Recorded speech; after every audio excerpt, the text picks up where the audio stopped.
The mighty Mississippi River has always been a highway of dreams and nightmares, where fortunes are made with a single cargo run and lost just as quickly to the treacherous currents and the lawless men who prowl its waters. In the summer of 1875, when steamboat smoke painted the Missouri sky and paddle wheels churned through muddy waters thick with ambition and danger, 4 captains would discover that sometimes the greatest treasures come wrapped in the deepest sorrows. Before we jump back in, tell us where you're tuning in from, and if this story touches you, make sure you're subscribed, because tomorrow I've saved something extra special for you. Their names were spoken with respect from St. Louis to New Orleans. Big Jim Morrison, whose River Queen could outrun any boat on the water. Sam Fletcher, whose Missouri Belle never missed a schedule. Bill Harper, whose Iron Horse carried the heaviest loads. And Tom Bradley, whose Southern Star charmed passengers with its elegant appointments. These men ruled their stretch of river, like kings of a watery kingdom, but they shared a loneliness that no amount of success could fill. What they didn't know was that 4 sisters from a murdered merchant's family were about to change their lives forever, bringing with them a thirst for justice that would turn the peaceful river trade into a battleground where honor would be tested, blood would be spilled, and the very soul of the Mississippi would be fought for in the shadows between the moonlight and the churning water. This is the story of how love and vengeance sailed the same currents, and how 4 women would teach 4 men that some things are worth more than all the gold that ever flowed down the Father of Waters. The morning mist hung over Riverbend Landing, like a shroud, broken only by the rhythmic chuff-chuff of approaching steamboats and the shouts of dock workers preparing for another day of backbreaking labor. The town itself perched on the riverbank like a wooden crown, its buildings climbing up from the muddy shores in tiers of ambition and necessity. At the bottom sat the warehouses and loading docks, their weathered timbers stained dark with river water and years of honest sweat. Above them rose the commercial district, where merchants hawked everything from St. Louis manufactured goods to exotic spices from New Orleans. And at the top of the hill, the residential areas spread out in neat rows, where the families of successful rivermen built their dreams in whitewashed wood and careful gardens. Dorothy Walsh surveyed this kingdom from the window of her matrimonial agency, a shrewd smile playing across her weathered features. She had built her reputation on understanding the peculiar needs of riverfolk, matching lonely captains with suitable wives and charging handsomely for the service. Her office occupied the 2nd floor of Morrison's Mercantile, strategically positioned to catch both river traffic and town gossip. The morning light filtered through lace curtains onto a desk covered with correspondence from women across the territories, each letter representing someone's hope for a better life. Mrs. Walsh had been in business for nearly a decade, and she prided herself on her ability to read both her clients and her candidates. River captains, she knew, were a particular breed.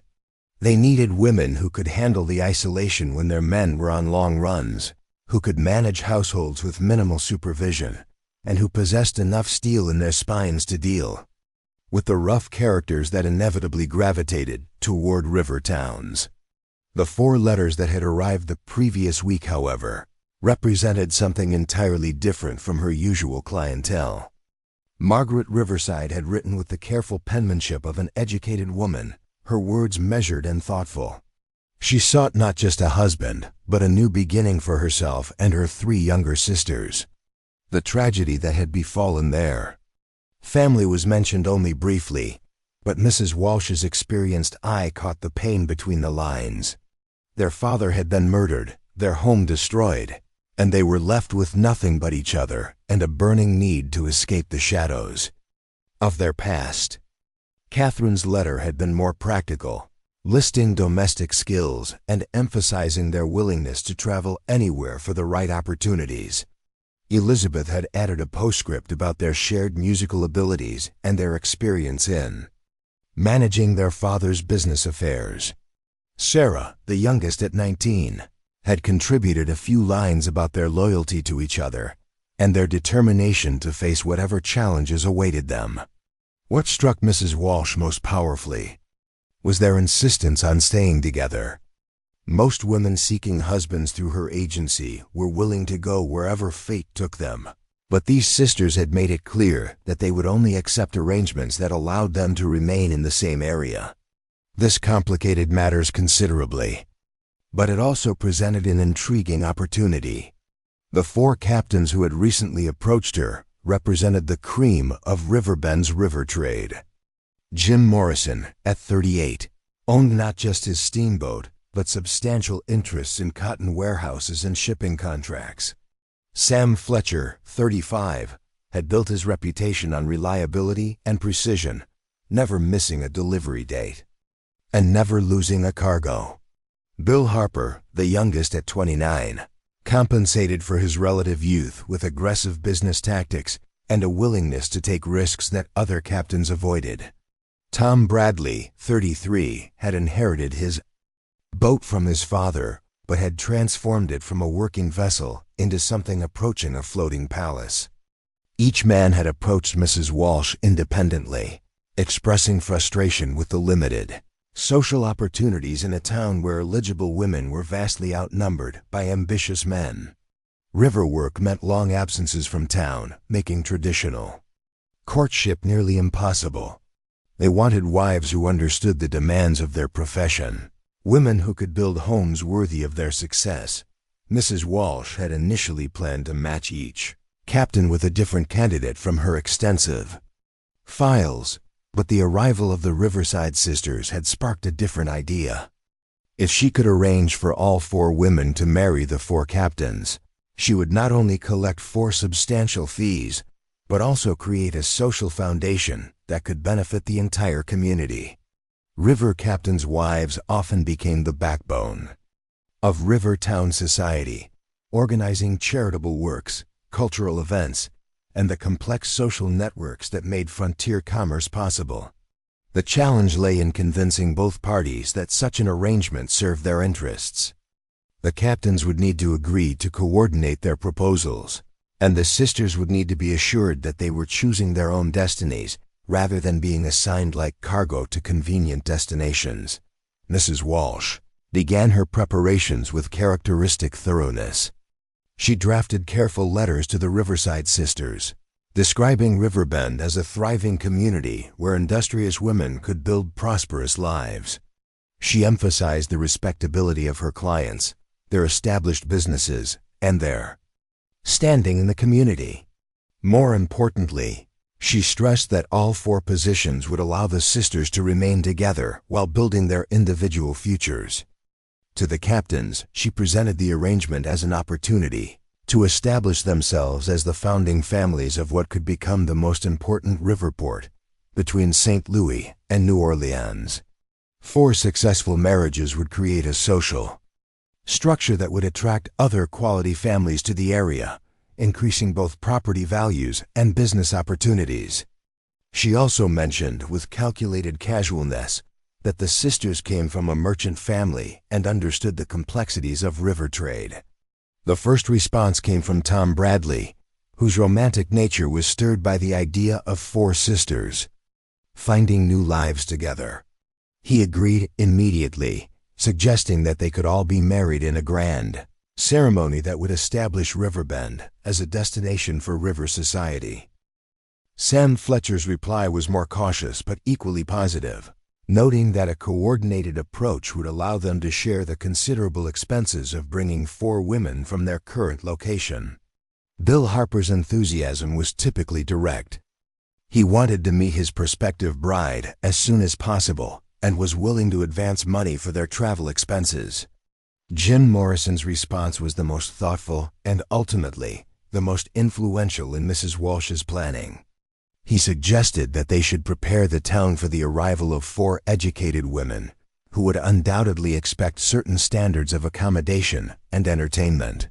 He proposed improvements to the Magnolia House boarding establishment, upgrades to the community hall, and even the formation of a proper ladies' auxiliary for the Methodist Church.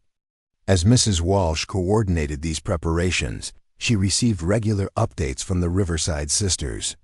Their letters revealed increasing urgency about leaving their current situation, though they remained vague about the specific circumstances driving their departure.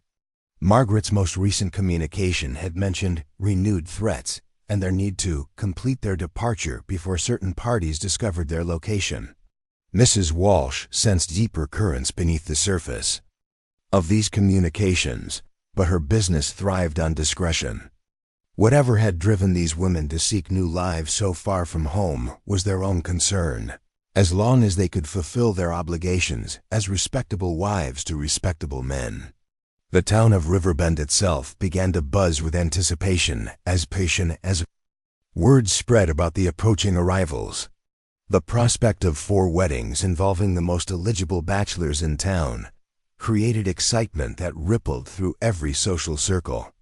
Seamstresses prepared their finest materials, the hotel cook experimented with elaborate menu possibilities, and young women throughout the territory began reconsidering their own romantic prospects.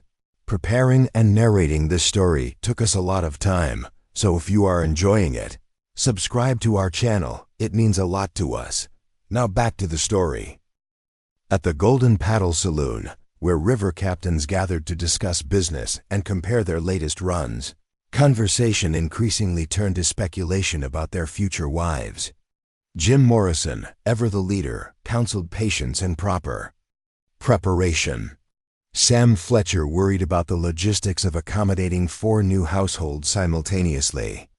Bill Harper boasted about his plans to show his bride the finest aspects of river life, while Tom Bradley composed elaborate welcoming speeches that he practiced on increasingly irritated fellow patrons.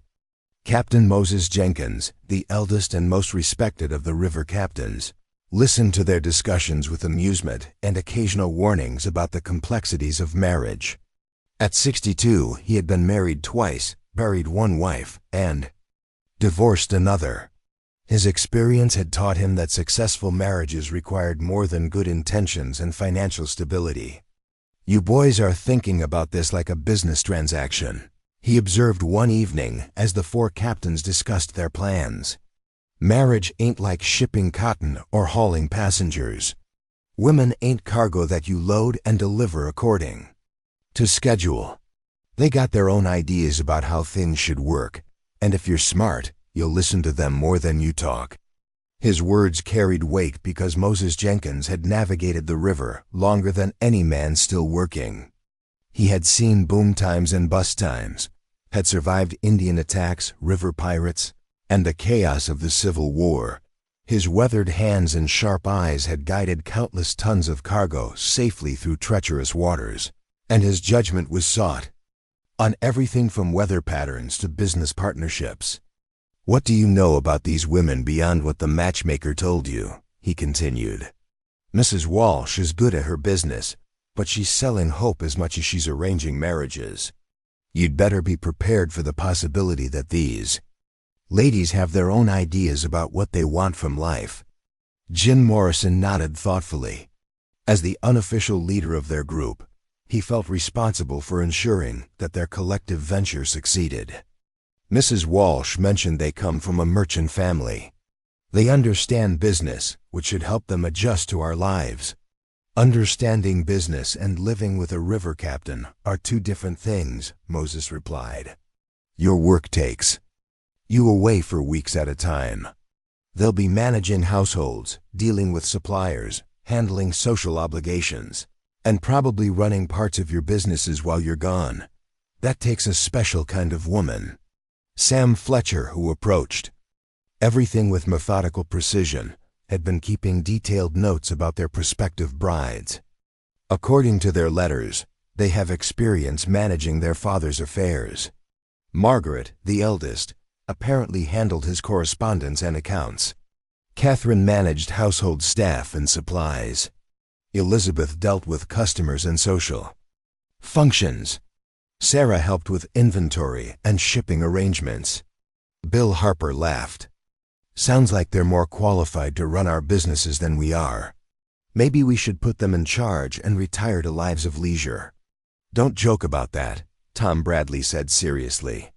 River trade is getting more competitive every year. The railroads are taking business away from us, and the big shipping companies are trying to squeeze out independent operators. We might actually need wives who can help us adapt and grow.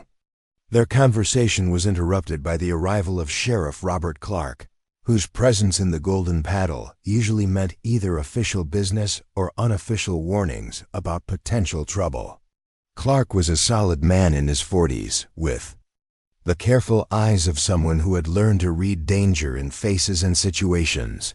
He had kept order in Riverbend for 6 years, navigating the complex politics of a town where economic interests often conflicted with legal requirements. "Evening, gentlemen," Clark said, accepting the whiskey that Jim Morrison poured for him. "Heard you're expecting some special visitors next week." "4 ladies coming to town for marriage arrangements," Jim replied. "Is there some problem with that?" Clark sipped his whiskey thoughtfully. "Got a telegram from Sheriff Williams. Down in Memphis. He's been asking around about some women who left there in a hurry about 2 months ago. 4 sisters, traveling together, paid cash for their transportation, and didn't leave forwarding information." The saloon fell silent except for the distant sound of a steamboat whistle and the creaking of the building in the evening breeze. The 4 captains exchanged glances, suddenly aware that their romantic adventure might involve complications they hadn't anticipated. "What kind of trouble are they running from?" Sam Fletcher asked, his businessman's instincts immediately focused on potential problems. "The telegram wasn't specific," Clark replied. "But Williams mentioned their father's death was under investigation. Seems he was killed during a robbery, but there were some unusual circumstances. The women disappeared before the investigation was completed." Moses Jenkins set down his glass with deliberate care. "Could be they were scared. When lawmen start asking questions after a family tragedy, sometimes innocent folks get nervous about staying around." "Could be," Clark agreed. "Or could be there's more to the story than what's been told. I'm not saying these women are criminals, but you boys might want to ask some careful questions before you commit to anything permanent."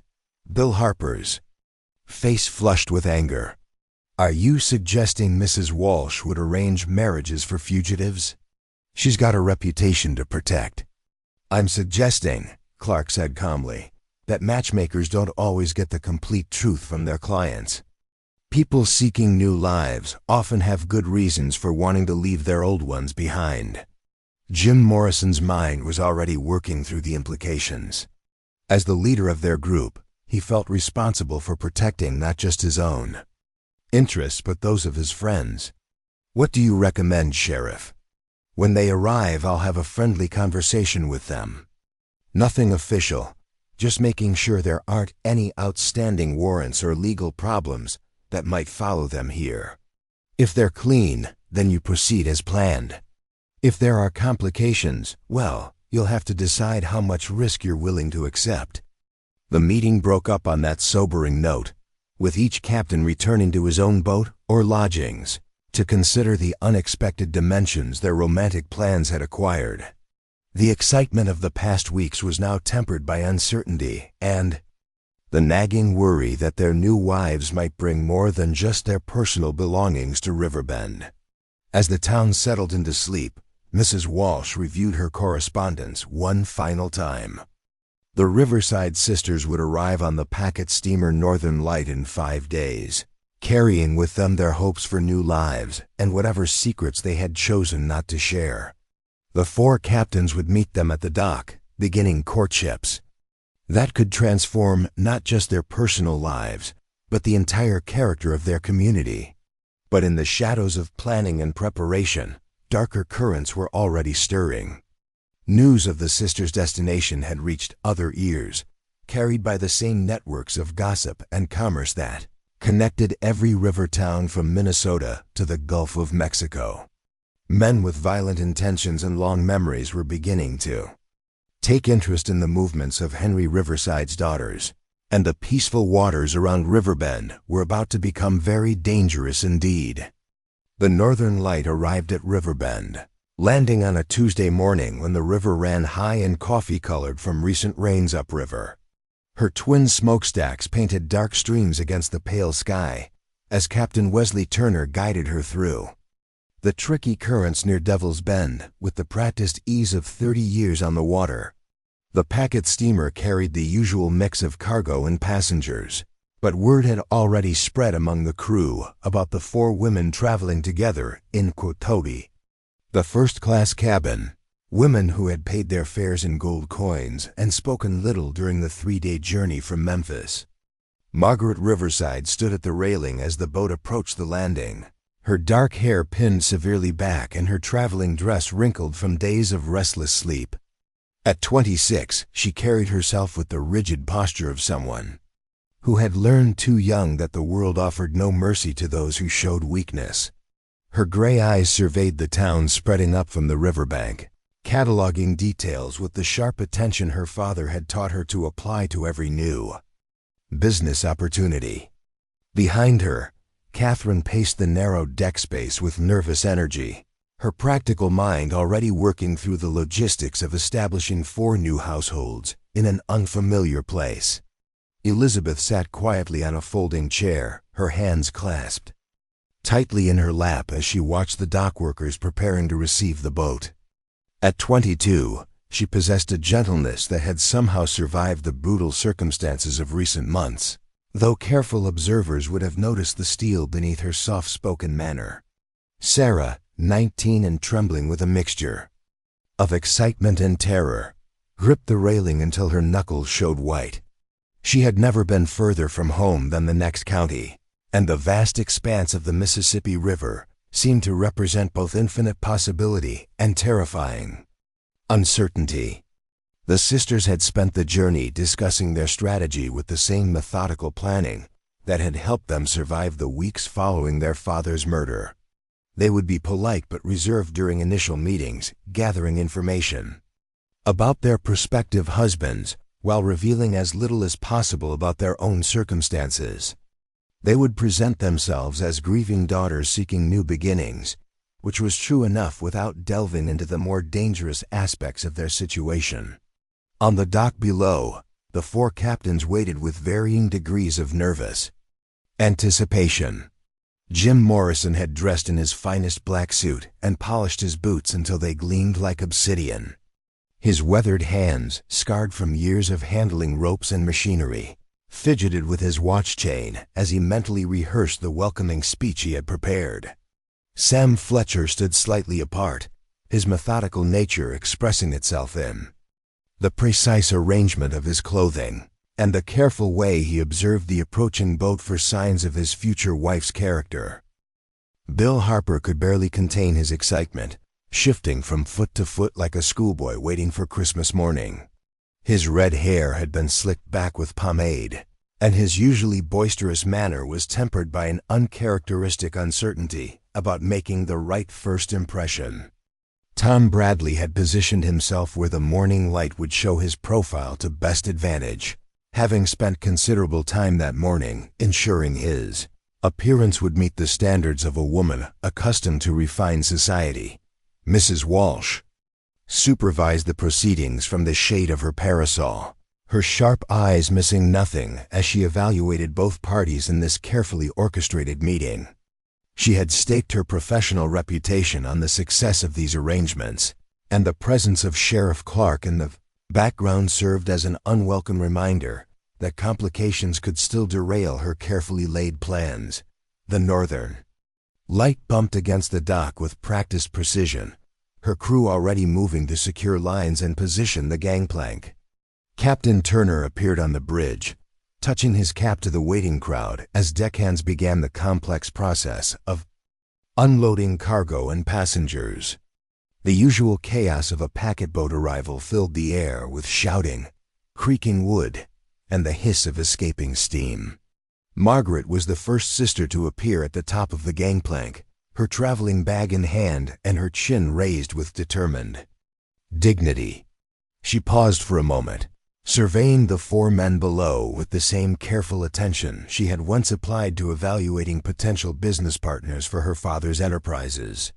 Her gaze lingered longest on Jim Morrison, whose bearing and obvious leadership of the group marked him as the most likely candidate for her own arrangement. Catherine followed, her practical dress and sensible shoes reflecting her no-nonsense approach to life's challenges.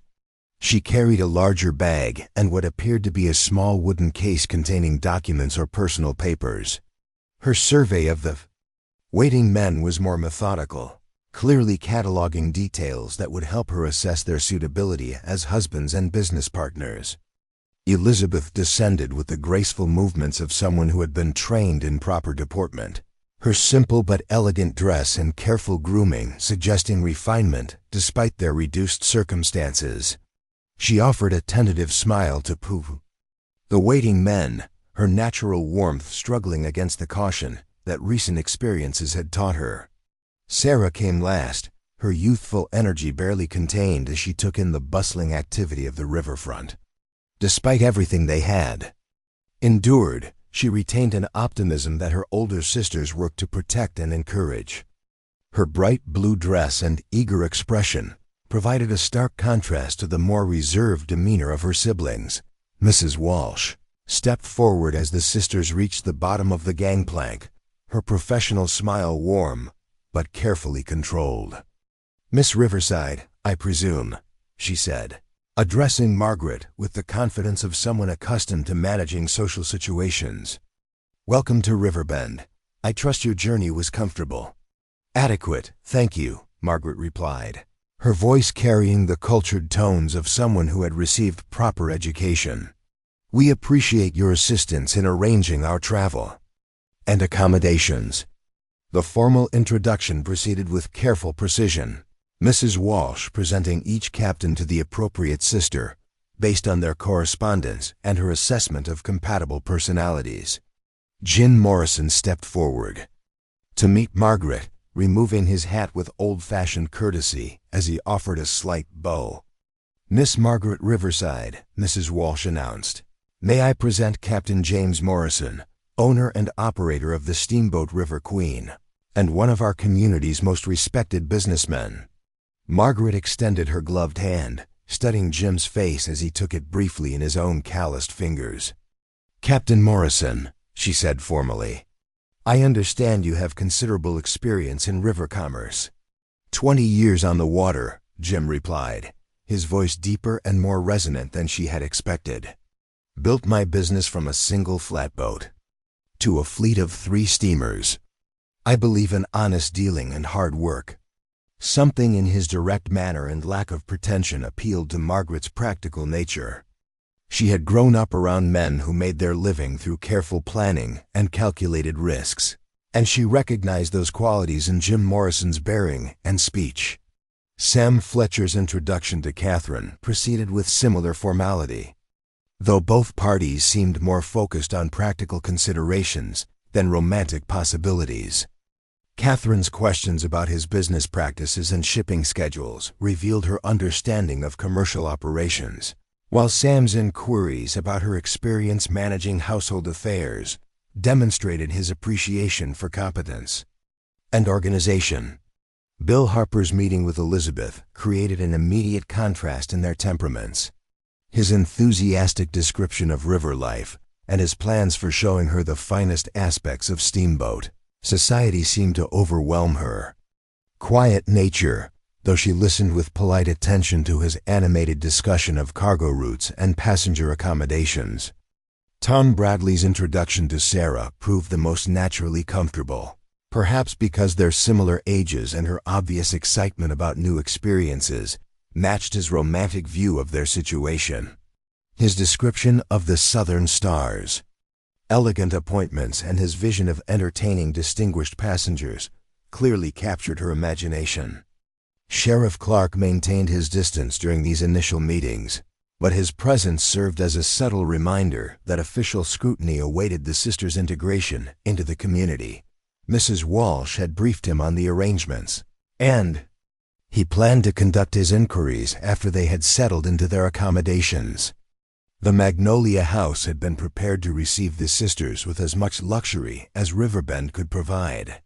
Fresh linens, wildflowers in every room, and careful attention to details that would help them feel welcome after their long journey and difficult circumstances.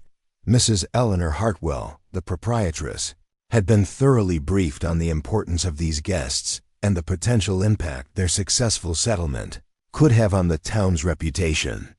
As the group made their way from the landing to the boarding house, townspeople gathered along the route to catch glimpses of the women who had generated so much excitement and speculation. The sisters maintained their composure under this scrutiny, though Sarah's eyes sparkled with curiosity about everything she observed. The afternoon proceeded with carefully orchestrated social activities designed to allow both parties to become acquainted without the pressure of formal commitment. Tea in the Magnolia House parlor provided opportunities for conversation about general topics, while a tour of the town's commercial district allowed the captains to demonstrate their business acumen and community standing. Margaret found herself impressed by the evidence of prosperity and growth throughout Riverbend. The warehouses along the riverfront showed signs of constant activity, while the commercial buildings displayed the solid construction and maintained appearance of a community confident in its future. Jim Morrison's explanations of shipping contracts and trade relationships revealed both business sophistication and genuine concern for the welfare of his employees and customers. Catherine's practical questions about household supplies and domestic arrangements elicited detailed responses from Sam Fletcher about the infrastructure supporting river families. His methodical description of credit arrangements with local merchants, seasonal supply patterns, and the social networks that helped wives manage during their husbands' extended absences demonstrated careful planning and consideration for her concerns. Elizabeth warmed gradually to Bill Harper's enthusiastic descriptions of river culture, though his tendency toward boastfulness occasionally made her uncomfortable. His genuine pride in his boat and his crew was appealing, but she sensed an underlying immaturity that concerned her practical sisters. Sarah's animated conversations with Tom Bradley about books, music, and cultural activities revealed shared interests that surprised everyone present. Despite his somewhat affected mannerisms, he possessed genuine education and appreciation for the refinements that had been important in the Riverside family's former life. As evening approached, the sisters retreated to their rooms for private consultation about their impressions and initial reactions. The captains gathered at the Golden Paddle Saloon for similar discussions, though their conversations were overheard by other rivermen who offered opinions and advice based on their own experiences with marriage and family life. Margaret sat by the window in her room, looking out over the river as darkness settled across the water. The events of the day had proceeded better than she had dared hope, but she remained acutely aware of the dangers that still pursued them. Their father's murderers had not been content with robbery and killing. They had made it clear that Henry Riverside's daughters possessed knowledge that could threaten their operations along the river. The sisters had fled Memphis when they realized that local law enforcement had been compromised, that the very men investigating their father's death were connected to the criminal organization responsible for it. Their departure had been carefully planned to look like grief-stricken flight, but Margaret knew their enemies would eventually trace their movements and discover their destination. Catherine joined her at the window, her own thoughts running along similar lines. "The captains seem honest enough," she said quietly, "but we need to know more about their capabilities if we're going to involve them in our situation." "Jim Morrison has the bearing of a military man," Margaret observed. "His hands show he's not afraid of physical work, and the way other men defer to him suggests leadership experience beyond just business success." Elizabeth entered with Sarah, both younger sisters clearly excited by the day's developments, despite the underlying tension of their circumstances. "Tom Bradley has traveled extensively," Elizabeth reported. "He's been to New Orleans, St. Louis, even Chicago. He might have contacts that could help us." "Bill Harper talks too much," Sarah added. "But his crew obviously respects him." "That says something about his character, even if he does brag about his boat constantly." The sisters spent the evening sharing their observations and concerns, trying to balance their need for security and protection against their desire to build genuine relationships with their prospective husbands. They had learned painful lessons about trusting too quickly, but they also understood that their survival might depend on finding allies who could match their enemies' ruthlessness and resources. At the Golden Paddle Saloon, the captain's discussions followed different but related themes. Moses Jenkins had joined them for the evening, his experience and wisdom providing perspective on the complex situation they were navigating. "They're quality women," Jim Morrison stated firmly. "Margaret Riverside has steel in her spine and sense in her head. She make a strong partner for whatever challenges come along." "Catherine knows business," Sam Fletcher added. "Asked questions that showed real understanding of commercial operations. She's been involved in serious decision-making, not just household management." Bill Harper's enthusiasm remained undimmed despite Elizabeth's reserved manner during their interactions. "She's a lady through and through. Needs time to get comfortable with river life, but she's got breeding and education that will serve us both well." Tom Bradley's romantic nature had been thoroughly engaged by Sarah's combination of youthful energy and obvious intelligence. "She's traveled some, despite her age. Knows literature and music, but she's also curious about everything. She brings culture and refinement to this whole community."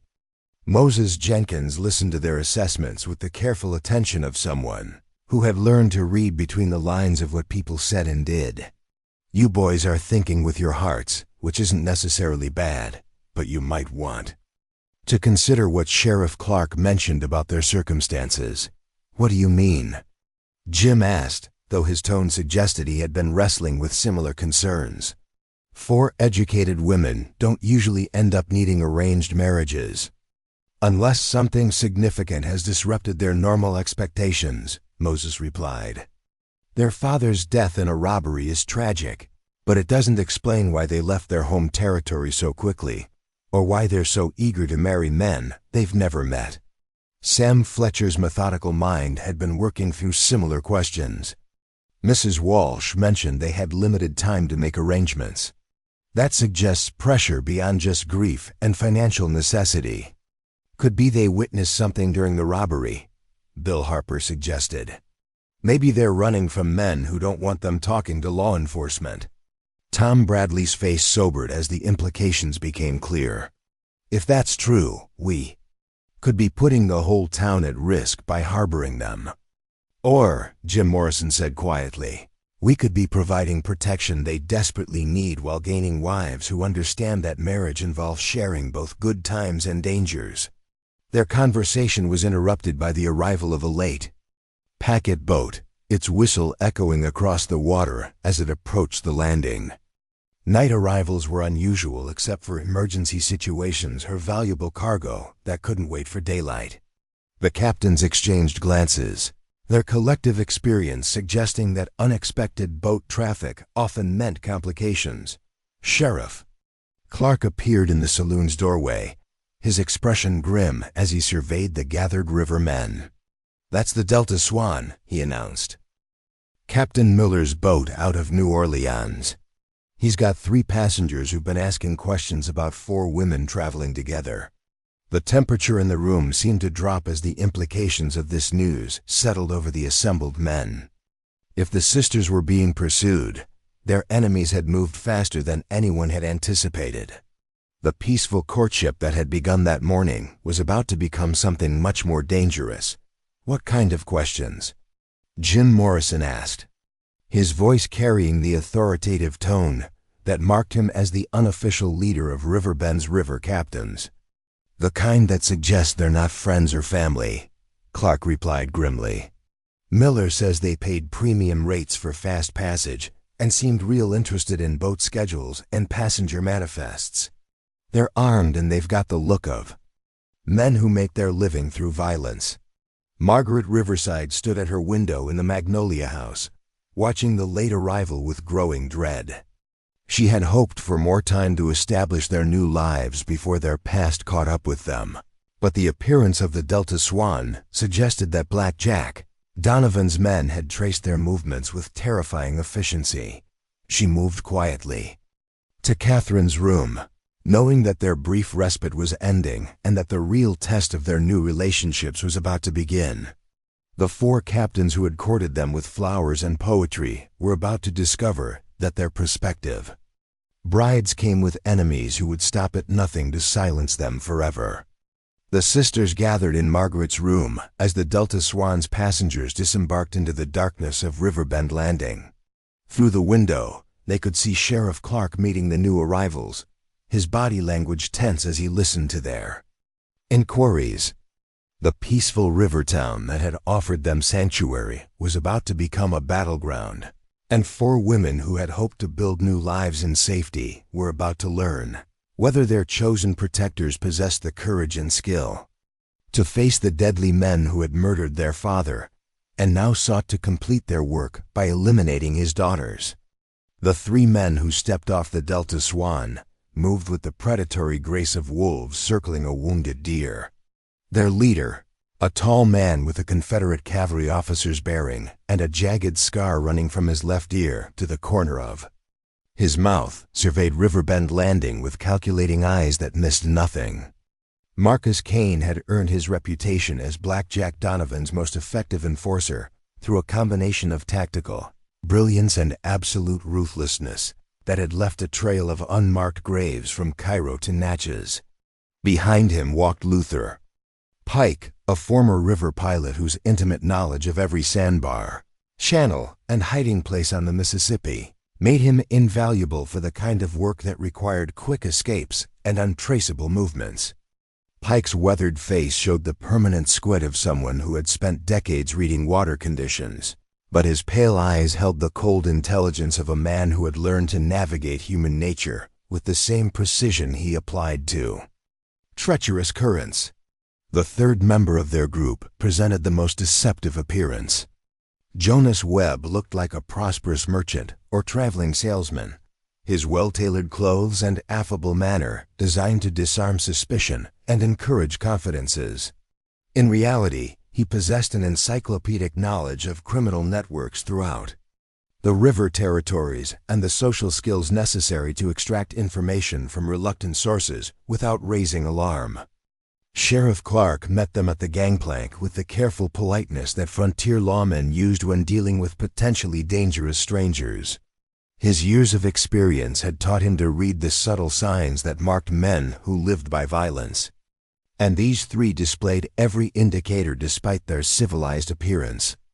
"Gentlemen," Clark said, touching the brim of his hat in greeting, "welcome to Riverbend. I'm Sheriff Robert Clark. Is there anything I can help you with this evening?"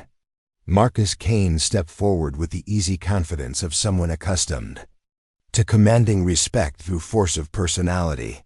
"Sheriff Clark, we appreciate the welcome. I'm Marcus Kane, representing certain business interests in New Orleans. We're seeking 4 women who may have traveled through your community recently, sisters by the name of Riverside."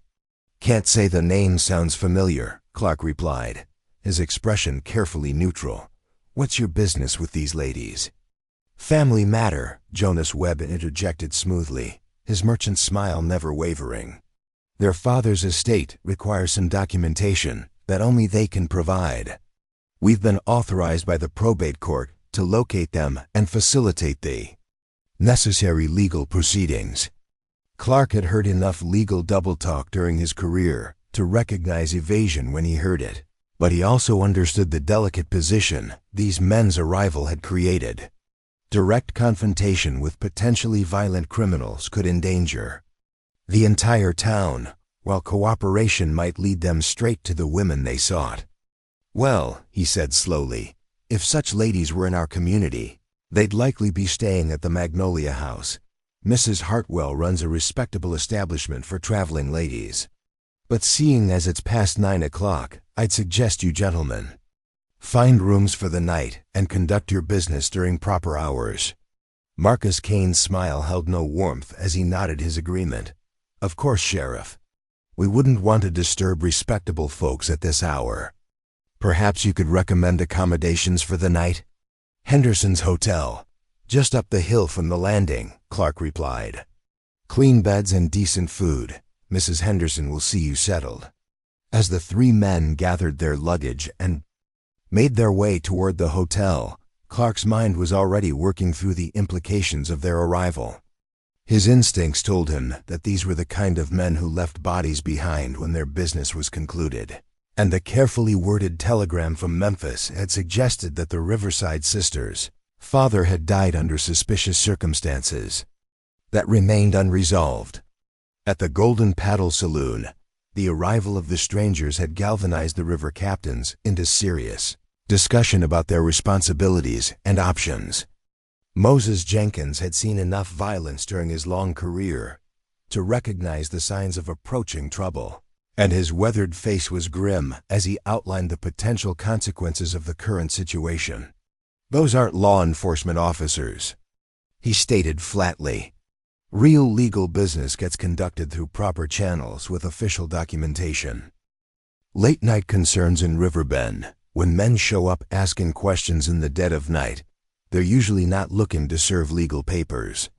Jim Morrison had come to the same conclusion, reading the stranger's body language and tone. If those men are after the sisters, we need to know exactly what we're dealing with, he said. We can't make smart decisions without the full picture. Sam Fletcher, ever the cautious businessman, voiced his concerns. Are we sure we want to get involved? We could be putting the entire town at risk by sheltering them. Bill Harper responded with his usual directness and passion. If those women are in danger, we don't just turn our backs. I couldn't live with myself if we let them face this alone. Tom Bradley, the romantic, agreed. We've already committed ourselves to these women. This isn't the time to back out. Moses Jenkins, older and more experienced, looked at the younger men carefully. You're talking about going up against professional killers. This isn't about cargo contracts. Men like those don't leave witnesses. Then we don't let them finish their job, Jim replied quietly. The shift in his demeanor didn't go unnoticed. This was a man used to making hard calls under pressure. At Magnolia House, the sisters watched from their windows with growing dread. Margaret's fears were confirmed when she recognized Marcus Kane's shadowy figure, Black Jack Donovan's brutal enforcer. He had found them. Their brief peace in Riverbend was coming to an end. Catherine stood beside her, watching the three men move toward Henderson's Hotel. How long do we have? Not long, Margaret answered grimly. Kane doesn't waste time. He'll gather intel tonight and strike when he sees an opening. Elizabeth and Sarah entered, pale but resolved. They had prepared themselves for the consequences of their father's mission to expose the river pirates. Though the captains they'd met seemed trustworthy and brave, none of the sisters knew if those men could handle someone as dangerous as Marcus Kane. We have to warn them, Sarah said. They deserve to know what they're getting into. And if they walk away? Catherine asked. We can't blame them for protecting their own. Margaret turned from the window, her voice steely. Then we face this alone, just like we've done since Father died. But we tell them everything. They deserve the truth. The sisters gathered the evidence their father had died for documents detailing Black Jack Donovan's crimes. Henry Riverside had been more than a merchant. He had worked secretly with federal agents to expose organized crime on the river. For 3 years, he'd tracked murders, thefts, and corruption, even inside law enforcement. But a traitor within. The marshal's office had warned Donovan, and before Henry could deliver the evidence, he was tortured and murdered in front of his daughters. Margaret had recovered the documents and fled with her sisters. Since then, Donovan's men had followed their every move. Now with Kane in Riverbend, their pursuers were closing in fast, and the quiet town was about to become the backdrop for a deadly confrontation. At Henderson's hotel, in his hotel room, Marcus Kane reviewed a map of Riverbend with Luther Pike and Jonas Webb, discussing strategy. In a town this small, 4 women traveling together will stand out, Pike noted. Locals like hotel owners and shopkeepers will remember them. We'll find them soon. They traveled first class from Memphis and kept to themselves, Webb added. Classic signs of people trying to keep a low profile while staying respectable. Kane frowned. The sheriff recognized their names, even if he pretended otherwise. The question is whether he's just cautious or actively protecting them. Most Rivertown sheriffs care more about keeping peace than getting involved in outside trouble, Webb replied. He probably just wants to avoid a shootout. Pike studied the map with the precision of someone used to navigating dangerous territory. The hunt was underway, and they were closing in. Town's got good sightlines from the higher elevations, but the landing area offers multiple escape routes if things go wrong. Problem is those steamboat captains we saw meeting with the women today. Rivermen stick together when threatened. And they know this territory better than we do. Marcus Kane had been considering the same tactical challenges, his military training automatically assessing potential opposition and defensive advantages. 4 boat captains, even experienced ones, aren't going to present serious resistance against professionals. Our main concern is avoiding complications that might attract federal attention. Donovan wants this finished quickly and quietly, Webb reminded them. Too much violence in a respectable community will bring investigators we can't afford to deal with. Then we make it look like an accident, Kane decided. River accidents happen all the time. Boats catch fire, people fall overboard, machinery explodes. Nobody asks too many questions when the Mississippi claims more victims. Their planning was interrupted by a soft knock on the door, followed by the entrance of Mrs. Henderson carrying a tray of coffee and sandwiches. The elderly hotel proprietress moved with the efficient manner of someone accustomed to caring for traveling guests, but her sharp eyes missed nothing as she served the late arrivals. "Appreciate the hospitality, ma'am," Jonas Webb said with his practiced charm.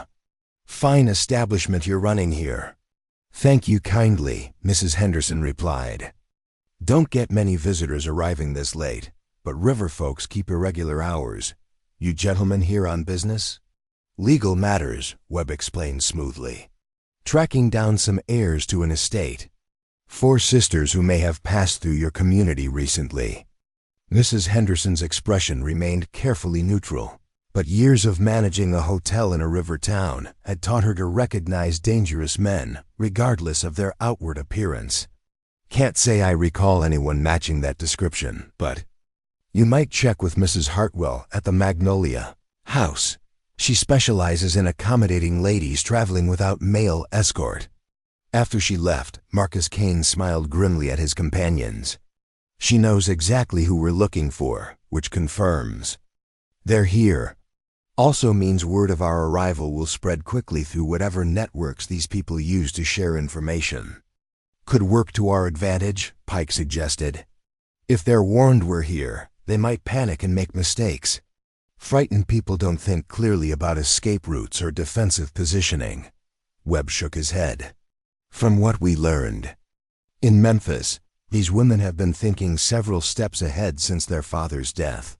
They're not likely to panic now, especially if they found local protection." The conversation continued late into the night as the 3 men refined their plans and prepared for what they expected to be a brief but decisive confrontation. Their experience had taught them that most civilians, even brave ones, lacked the training and ruthlessness necessary to stand against professional violence.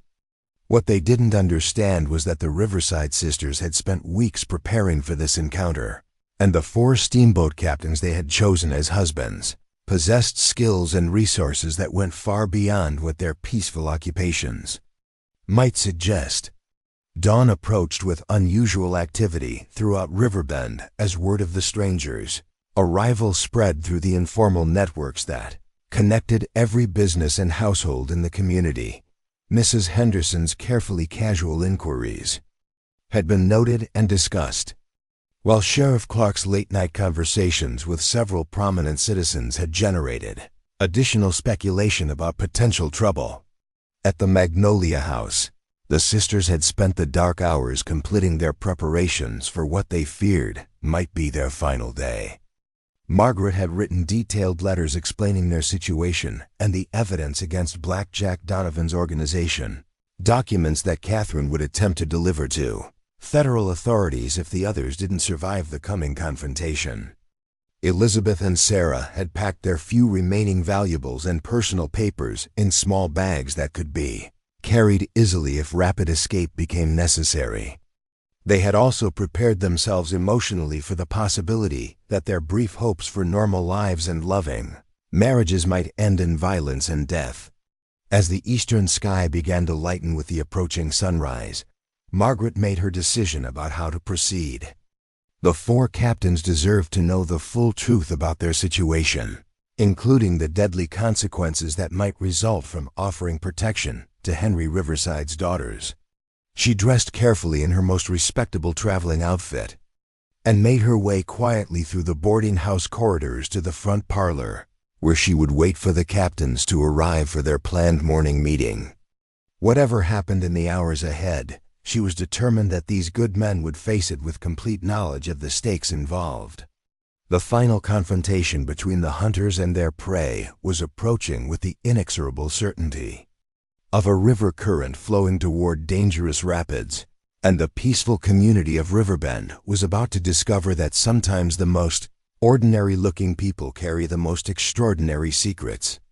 Margaret Riverside sat in the Magnolia House parlor as the first rays of sunlight filtered through lace curtains, illuminating dust motes that danced in the still air like tiny spirits marking time before battle. She had arranged her father's documents on the small writing desk with methodical precision, each piece of evidence positioned to tell the complete story of Black Jack Donovan's criminal empire and the federal investigation that had cost Henry Riverside his life. The leather portfolio, containing 3 years of meticulous documentation, represented both her family's destruction and their only hope for justice. The sound of approaching footsteps on the wooden sidewalk announced the arrival of the four captains, their voices carrying the subdued tones of men who had spent the night discussing dangerous possibilities. Jim Morrison entered first, his bearing showing the alertness of someone who had prepared for potential conflict. Behind him came Sam Fletcher, Tom Bradley, and Bill Harper, their usual morning cheerfulness replaced by the grim determination of men who understood. They were walking into circumstances that might require them to risk everything they had built. "Miss Riverside," Jim said formally, removing his hat as he stepped into the parlor. "We understand you wish to speak with us this morning about certain matters that require clarification." Margaret rose from her chair with the composed dignity that had carried her through weeks of danger and uncertainty. "Gentlemen, please sit down. What I'm about to tell you will change everything you thought you knew about my sisters and myself, and it may well determine whether any of us live to see another sunset." The gravity in her voice settled over the room like morning fog rolling off the river. The four men took seats facing her, their attention focused with the intensity that successful river captains brought to reading dangerous water conditions.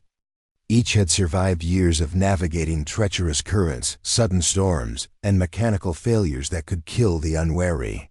But they sensed that this morning's conversation would test skills they had never needed to develop. Margaret began with her father's legitimate business operations, describing Henry Riverside's success as a merchant trading manufactured goods for agricultural products along the Mississippi River system.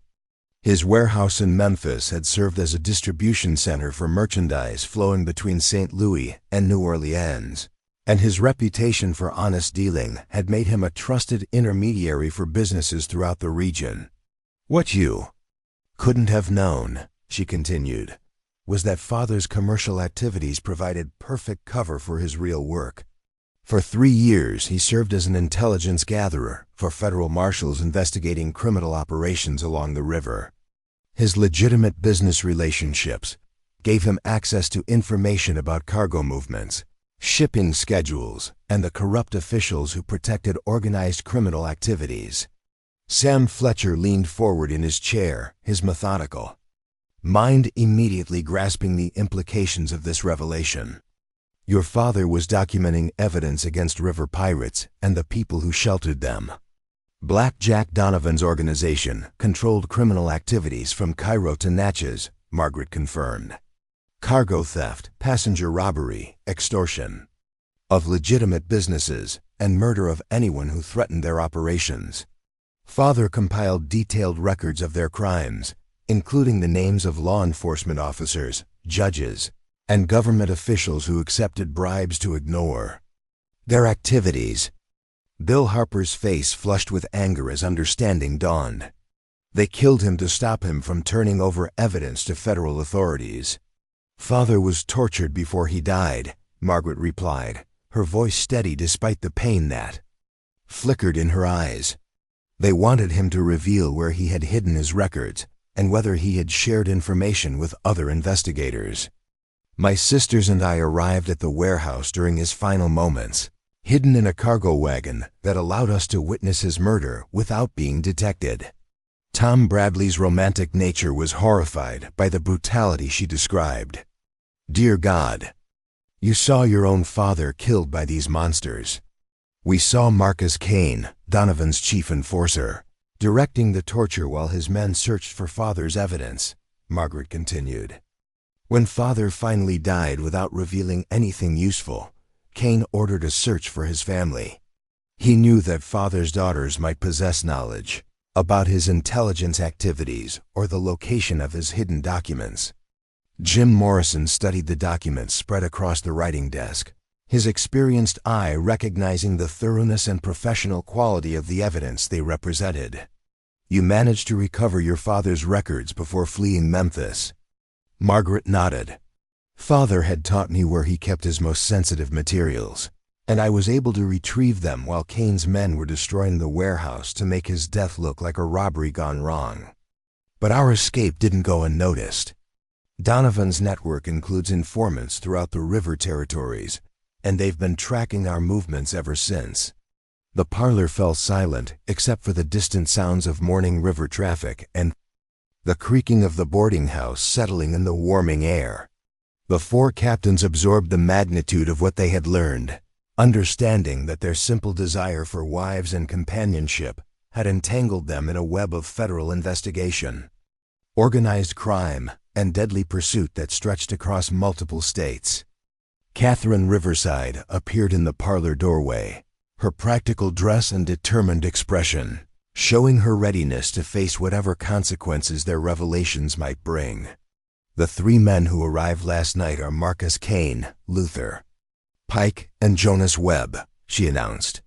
Kane is Donovan's military strategist and chief killer. Pike knows every hiding place and escape route on the river. Webb specializes in extracting information from reluctant sources and eliminating witnesses. Elizabeth and Sarah joined their sisters in the parlor, their presence transforming the meeting from a business discussion into a family council of war. Despite their youth and refined upbringing, both younger sisters displayed the quiet courage that had helped them survive weeks of constant danger. We won't blame you if you decide to distance yourselves from our situation, Elizabeth said softly. You came looking for wives, not a war with professional criminals. Sarah's voice carried defiant strength despite her obvious fear. But if you choose to help us, you should know that we're not helpless victims waiting to be rescued. We've spent weeks preparing for this confrontation, and we have resources beyond what Kane and his men expect. Sam Fletcher's businessman's instincts focused on practical considerations. What kind of resources? If we're going to face professional killers, we need every advantage we can identify. Margaret opened the leather portfolio and withdrew a detailed map of the Mississippi River system marked with locations, dates, and coded notations that represented 3 years of careful intelligence gathering. Father's network included more than just federal marshals. He worked with honest riverboat captains, warehouse managers, dock workers, and other people whose legitimate activities gave them access to information about criminal operations. Some of those people are still active, Catherine added. They've been waiting for word about what happened to Father's evidence and whether his investigation would continue despite his death. Jim Morrison studied the map with growing comprehension of the scope and sophistication of Henry Riverside's intelligence operations. Your father wasn't just collecting evidence. He was building a network capable of disrupting Donovan's entire organization. The federal marshals have been waiting for this evidence, Margaret confirmed. But Father's contact in their office was compromised, which is how Donovan learned about the investigation. We need to find a way to deliver these documents to honest authorities who can act on them without alerting corrupt officials. Tom Bradley's mind raced through the implications of their situation. If we can get this evidence to the right people, it could end Donovan's operations permanently. But we have to survive long enough to make the delivery. Bill Harper stood and walked to the window overlooking the river, his aggressive nature already focused on the tactical challenges they faced. How many men does Donovan have in the area? Just the 3 who arrived last night. Or are there others we haven't seen? Kane works with small mobile teams, Catherine replied. 3 to 5 men who can move quickly and avoid attention. But Donovan has other resources he can call upon if needed. River pirates, corrupt lawmen, hired killers from New Orleans and St. Louis. The conversation was interrupted by the arrival of Sheriff Clark, whose grim expression indicated that the morning had brought additional complications. He entered the parlor with the careful movements of someone who had spent a sleepless night considering unpleasant possibilities. "Ladies, gentlemen," he said formally. "I've just returned from Henderson's hotel, where our 3 visitors spent considerable time asking Mrs. Henderson about recent arrivals in town. They're not hiding their intentions anymore." Jim Morrison stood to face the lawman directly. "What did you tell them, Sheriff?" "Nothing that would help them locate specific individuals," Clark replied. "But they're not relying on my cooperation. They've been gathering information from dock workers, shopkeepers, and anyone else who might have noticed 4 women traveling together." Margaret felt a familiar tightness in her chest as the net closed around them once again. "How long before they confirm our location?" "Maybe hours, maybe less," Clark admitted. "Mrs. Henderson is discreet, but there are plenty of other people who saw you arrive yesterday. Word gets around in a town this size." Sam Fletcher's methodical mind immediately began calculating options and probabilities. "Can you arrest them on suspicion of criminal intent?" Clark shook his head grimly. "Not without evidence of actual crimes committed in my jurisdiction. Asking questions and making inquiries isn't illegal, even when the people doing it make you nervous. What about protecting potential victims?" Tom Bradley asked. "Don't you have authority to take preventive action when you believe violence is imminent?" "I can try," Clark replied. "But if these men are as professional as they appear, they'll avoid direct confrontation with law enforcement. They'll wait for an opportunity to complete their business without official interference."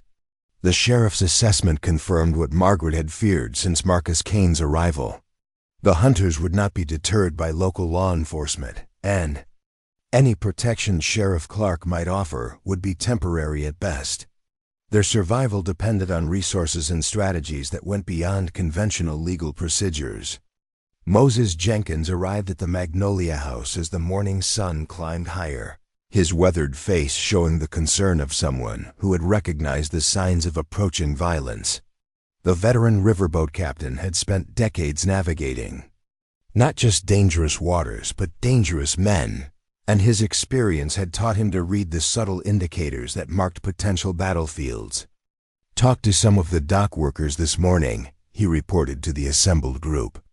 Those 3 strangers were asking specific questions about steamboat schedules, cargo manifests, and passenger lists.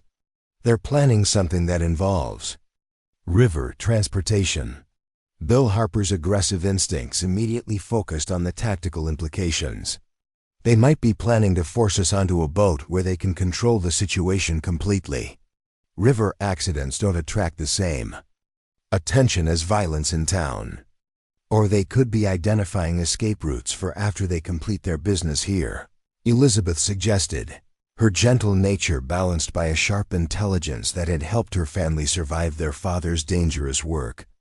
Margaret spread additional documents across the writing desk, revealing detailed plans and coded communications that represented the full scope of her father's intelligence operations.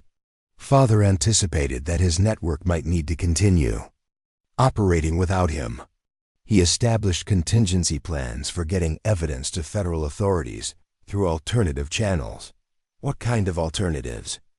Jim Morrison asked, his leadership instincts already focused on developing strategies for their survival and success.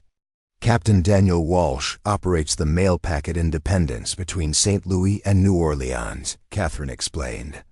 He was one of Father's most trusted contacts, and he has direct connections to honest federal marshals who can act on this evidence without alerting corrupt officials. Sam Fletcher studied the shipping schedules that Margaret had included in her father's documentation. The Independence is due in Riverbend tomorrow afternoon on her southbound run. If we can hold out until then and get aboard safely, we might be able to deliver the evidence and escape Donovan's reach.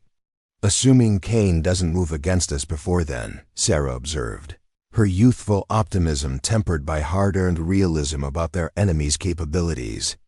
The discussion was interrupted by rapid footsteps on the boarding house stairs, followed by the appearance of Mrs. Hartwell in the parlor doorway. The proprietress's usually calm demeanor showed signs of strain as she delivered her urgent message. "Begging your pardon for the interruption," she said breathlessly, "but there are men watching the house from across the street. Been there for the past hour, just standing and observing like they're waiting for something." The room fell silent as the implications of this surveillance became clear. Marcus Kane had located his targets and was now positioning his men for whatever action he planned to take. The brief respite that had allowed for planning and preparation was ending, and the final confrontation was approaching with the inexorable certainty of a river current flowing toward deadly rapids. Jim Morrison moved to the window and carefully observed the watchers without exposing himself to their view. Two men in ordinary working clothes stood at strategic positions that allowed them to monitor both the front entrance of the Magnolia House and the side alley that provided access to the rear of the building. "Professional positioning," he reported grimly. "They're not trying to hide their presence, which means they want us to know we're trapped.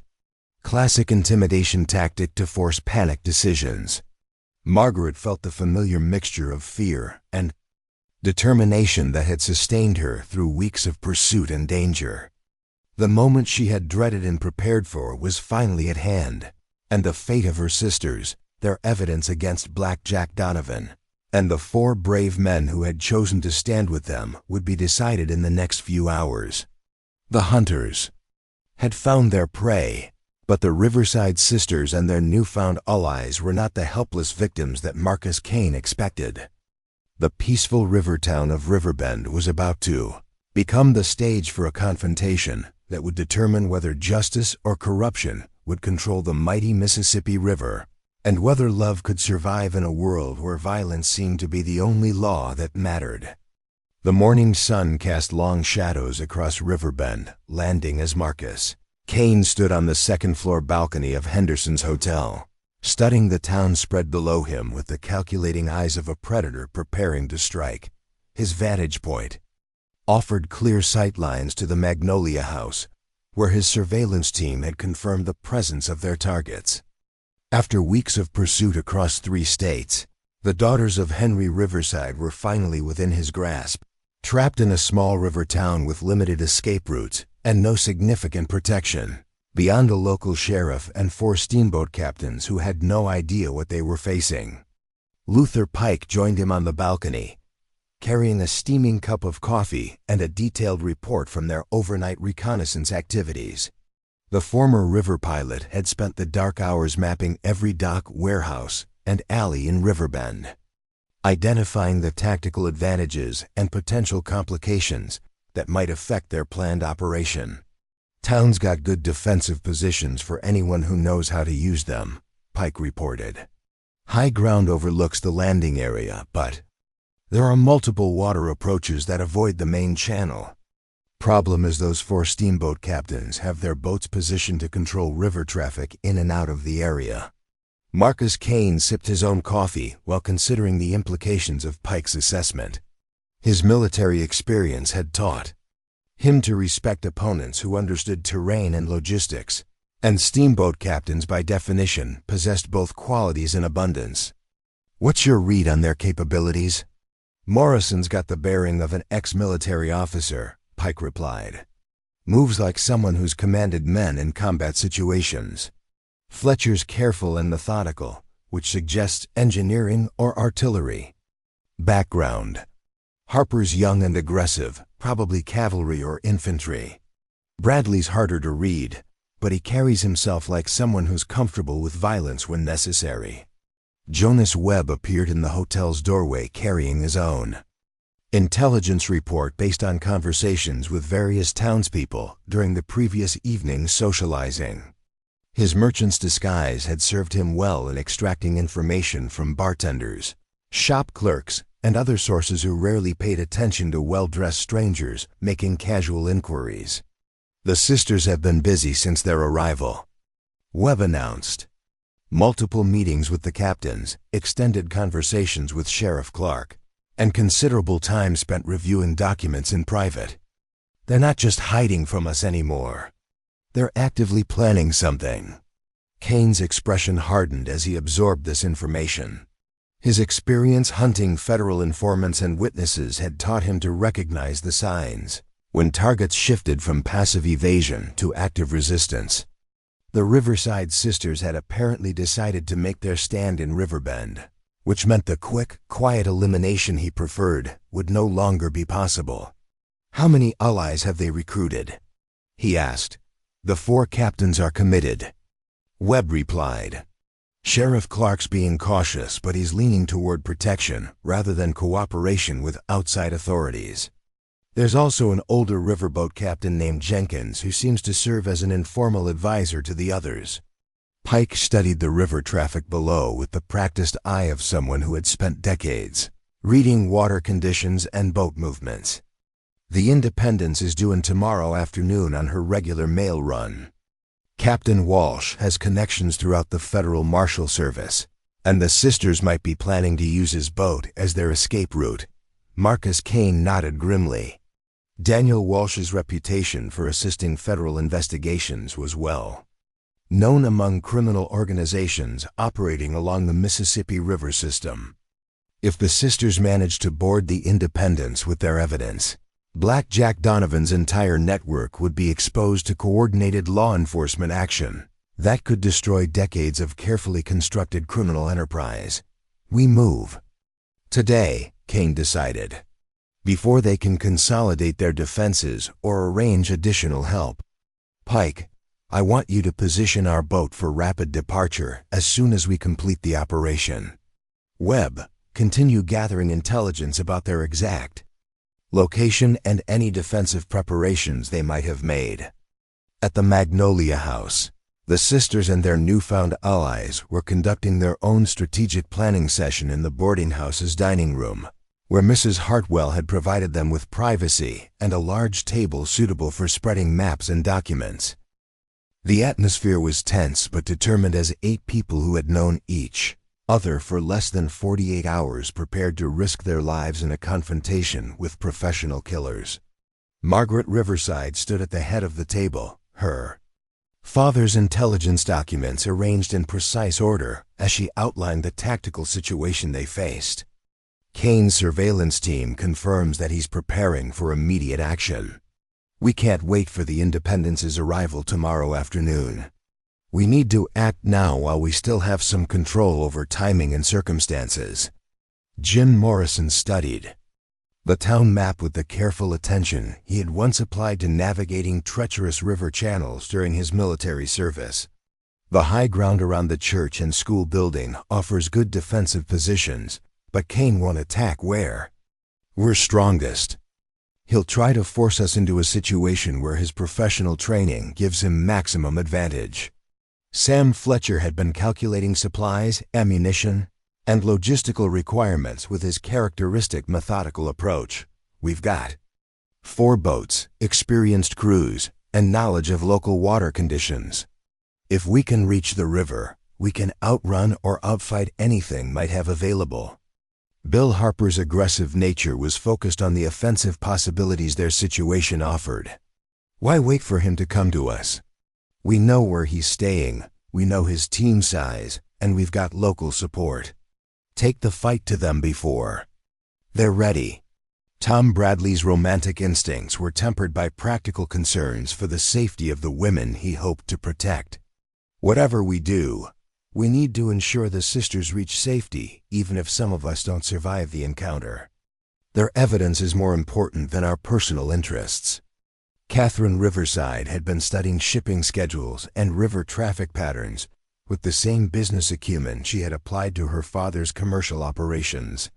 The packet steamer Northern Light returns this afternoon on her upstream run to St. Louis. Captain Turner has federal mail contracts that would give him authority to transport witnesses and evidence to authorities there. Elizabeth's gentle voice carried surprising steel as she addressed the tactical challenges they faced. We're not helpless victims in this situation. Father taught all of us to shoot, and we've been preparing for this confrontation since we left Memphis. Kane expects frightened women and amateur protectors. He's going to discover his assumptions are wrong. Sarah's youthful determination blazed with fierce intensity as she contemplated facing their father's killers. We've run far enough. It's time to end this once and for all, whatever the cost. Sheriff Clark arrived at the Magnolia House carrying grim news about developments throughout the town. His morning patrol had revealed additional complications that threatened to overwhelm their defensive capabilities. 2 more men arrived on the early freight packet, he reported. Professional types who asked no questions and paid premium rates for fast passage upriver. They're staying at different locations and trying to blend in with regular travelers, but they're working with Kane's group. Moses Jenkins nodded grimly as he absorbed this intelligence. 5 men total, all experienced. Killers with local knowledge provided by Pike's River pilot background. They're not planning a quick strike anymore. This is going to be a sustained operation designed to eliminate all witnesses and evidence. The dining room fell silent as the magnitude of their situation became clear. They were outnumbered by professional criminals who possessed superior training, equipment, and tactical experience. Their only advantages were local knowledge, community support, and the desperate courage of people fighting for their lives and principles. Margaret felt the familiar tightness in her chest that had accompanied every crisis since her father's murder, but beneath the fear lay a core of determination that had carried her family through weeks of danger and uncertainty. We need to divide their forces and create multiple threats they can't address simultaneously. If we can force them to react to our initiatives instead of executing their own plan, we might survive long enough to get our evidence to safety. Jim Morrison's military experience provided the tactical framework they needed to transform desperate courage into effective strategy. We establish multiple defensive positions that force them to approach through areas where we control sight lines and escape routes. The boats serve as mobile strongpoints that can provide fire support or evacuation as circumstances require. The planning continued through the morning hours as 8 people, who had expected to spend their time discussing wedding arrangements and domestic arrangements, instead prepared for a battle that would determine whether justice or corruption would control their section of the mighty Mississippi River. The attack began at noon when the autumn sun hung directly overhead, cast in harsh shadows that provided perfect concealment for men who understood how to use terrain and timing to maximum advantage. Marcus Kane had positioned his expanded team with military precision, creating overlapping fields of fire that covered every approach to the Magnolia House, while leaving multiple escape routes for his own forces. Luther Pike initiated the assault. From his position near the river landing, using incendiary devices to create fires in 2 warehouses that drew Sheriff Clark and several townspeople away from the boarding house area. The diversion worked perfectly, reducing the immediate opposition, while creating chaos and confusion that masked the movements of Kane's other operatives. Jonas Webb and the 2 recent arrivals approached the Magnolia House from different directions, their coordinated advance designed to overwhelm any defensive positions the sisters and their allies might have established. They expected to find frightened civilians huddled in upper-floor rooms, waiting helplessly for rescue that would never come. Instead, they walked into a carefully prepared ambush that demonstrated the tactical sophistication Henry Riverside had taught his daughters. During years of intelligence work in dangerous territories, Margaret and Catherine had positioned themselves in the boarding house's front parlor with clear sight lines to the street and side alley, while Elizabeth and Sarah covered the rear approach from the kitchen and back porch areas. The 4 Steamboat captains had established their own positions in buildings across the street, creating crossfire patterns that turned the entire block into a killing ground for anyone who approached the boarding house with hostile intentions. Their river pilot training had given them excellent marksmanship skills and the steady nerves necessary for accurate shooting under pressure. Webb was the first to fall, his merchant's disguise providing no protection against Elizabeth's carefully aimed rifle shot as he attempted to force entry through the boarding house's front door. His death scream alerted the other attackers to the reality that their intended victims were neither helpless nor unprepared. One of the recent arrivals made it as far as the kitchen before Sarah's shotgun blast ended his participation in the assault. The close-range encounter left him alive but severely wounded, and his agonized cries for help created additional psychological pressure on his surviving companions. Marcus Kane realized that his carefully planned operation had become a pitched battle between professional killers and determined defenders, who understood both the terrain and the stakes involved. His military training told him to withdraw and regroup, but Blackjack Donovan's explicit orders left no room for retreat or failure. The second phase of the battle shifted to the river itself as Pike attempted to use his knowledge of local water conditions to attack the defensive positions from an unexpected direction. He had positioned a fast launch upstream from the landing, planning to approach the boarding house from the water side, where the defenders would have limited visibility and restricted fields of fire. Bill Harper spotted the approaching boat from his position in Morrison's warehouse and immediately recognized the tactical threat it represented. His aggressive nature and Steamboat captain's instincts combined in a split-second decision that probably saved the lives of everyone in the boarding house. Harper's Iron Horse was moored at the main dock with steam pressure already raised for immediate departure. He reached his boat in a dangerous sprint across open ground that drew rifle fire from Kane's remaining operatives, but his knowledge of the dock area's layout allowed him to reach safety through a series of evasive movements that would have impressed any military instructor. The Iron Horse's departure from her moorings created a spectacular diversion as Harper used his steamboat's superior speed and maneuverability to intercept Pike's launch in the middle of the river channel. The collision destroyed both smaller craft but left Harper's reinforced steamboat hull intact and still operational.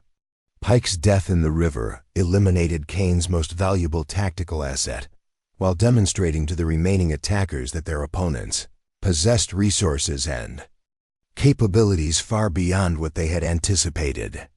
The carefully orchestrated assault was rapidly becoming a disaster that threatened to expose Blackjack Donovan's entire criminal organization to unwanted federal scrutiny. The final phase of the battle took place in the streets of Riverbend. As Marcus Kane made one desperate attempt to complete his mission, by capturing at least one of the sisters alive. His remaining operative had been wounded in the initial exchange of gunfire, leaving Kane to face 8 determined opponents with only his own considerable skills and equipment. Sheriff Clark had returned from dealing with the warehouse fires to find his quiet river town transformed into a battlefield. His experience as a frontier lawman had prepared him for violence, but the coordinated nature of the attack and the professional quality of the weapons involved suggested complications that reached far beyond local criminal activity. The sheriff's arrival with several armed townspeople tipped the tactical balance decisively against the surviving attackers. Kane found himself surrounded by hostile forces in unfamiliar territory, with no realistic hope of completing his mission or escaping to report his failure to Black Jack Donovan. His final stand took place in the alley behind Henderson's Hotel, where a combination of rifle fire from the steamboat captains and shotgun blasts from the aroused townspeople ended his career as Donovan's chief enforcer. The man who had terrorized witnesses and federal informants across 3 states died in a muddy alley, far from the elegant riverboat casinos and corrupt courtrooms where he had wielded life-and-death power over honest citizens. The aftermath of the battle left Riverbend in a state of shocked amazement as the townspeople gradually understood the magnitude of what had occurred in their peaceful community. The burning warehouses were extinguished with minimal damage, but the bodies of 5 professional criminals served as grim reminders of how close they had come to becoming victims of a criminal conspiracy that stretched from New Orleans to St. Louis. Margaret Riverside stood in the Magnolia House parlor, surrounded by the scattered documents that represented her father's life work and the evidence that would finally bring justice for his murder. The leather portfolio had survived the battle intact, its contents ready for delivery to federal authorities who could act on the intelligence Henry Riverside had died to collect. The Northern Light arrived at Riverbend Landing that afternoon. As scheduled, her captain and crew completely unaware of the morning's violence until Sheriff Clark boarded with official communications for federal marshals in St. Louis. Captain Turner's cooperation was immediate and enthusiastic once he understood the nature of the evidence being entrusted to his care. As the packet steamer prepared for departure, Margaret found herself standing on the dock with Jim Morrison. Their relationship transformed from tentative courtship to shared partnership in circumstances that had tested both their courage and their commitment to justice. The formal marriage arrangements that had brought them together seemed almost trivial compared to what they had endured and accomplished together. "Will you still want to marry me after all this?" she asked, her usual composure cracked by exhaustion and emotional strain. Jim's response was characteristically direct and honest. "I wanted to marry a strong woman who could be a true partner in building a life on the frontier. Today proved that you're everything I hoped for and more than I deserved." Similar conversations were taking place between the other couples as they dealt with the aftermath of violence and the beginning of their new lives together. Catherine and Sam Fletcher discovered that shared danger had created bonds deeper than mere compatibility, while Elizabeth and Bill Harper found that his protective instincts matched her quiet strength perfectly. Sarah and Tom Bradley's youthful romance had been tempered by harsh realities, but their mutual courage and determination provided a foundation for lasting partnership. The weddings took place 2 weeks later in a ceremony that drew visitors from river communities throughout the region. Federal marshals from St. Louis served as honored guests, their presence serving notice that the Mississippi River was no longer a safe haven for criminal organizations that preyed on legitimate commerce and honest citizens. Black Jack Donovan's network collapsed within months as federal investigators used Henry Riverside's evidence to arrest corrupt officials, seize criminal assets, and prosecute the survivors of his organization. The river pirates who had terrorized honest merchants for decades found themselves hunted by coordinated law enforcement efforts that left no sanctuary along the entire length of America's greatest waterway. The 4 couples established themselves as the founding families of what became one of the most prosperous and well-respected communities on the Mississippi River.